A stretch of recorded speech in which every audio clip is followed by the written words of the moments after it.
Leo, sun, moon, and rising. Leo, let's talk about the sky. It's very subtle.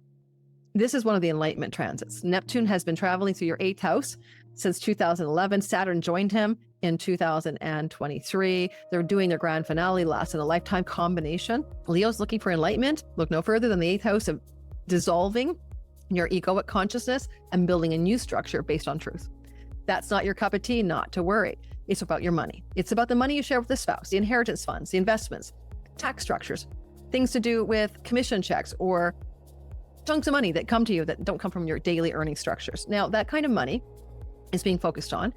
And what are your wishes and your goals and your dreams that you wish to make true? Because, your imagination lays the tracks for the reality train to follow. Neville Goddard, The Awakened Imagination, is your best book on this, all of you. And you might just discover that you just have a lack of imagination.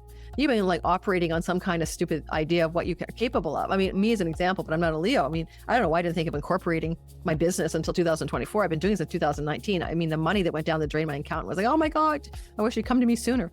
So don't limit yourself here. Your imagination can give you access to new portals of structure for financial situations of increase, especially money you share with a spouse or a business partner or another institution or person.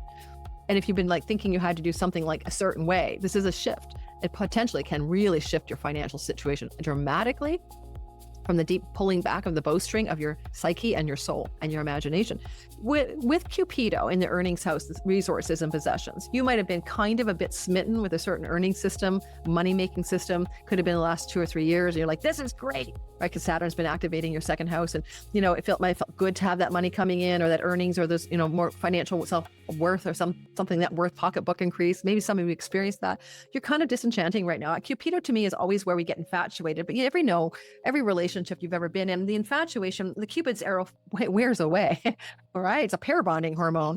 And you are wearing off now of any kind of infatuated, smitten enchantment about a certain kind of money in your life, earnings especially, because something new wants to emerge. And you got to dream a new dream about your money and what money looks like and where money comes from. For example, maybe you had a vision that your spouse was going to support you because that's spousal shared resources, or the government checks were going to come in, and now you're like, wait a minute, that's not working either. I need a new vision. Neptune confused you for a long time.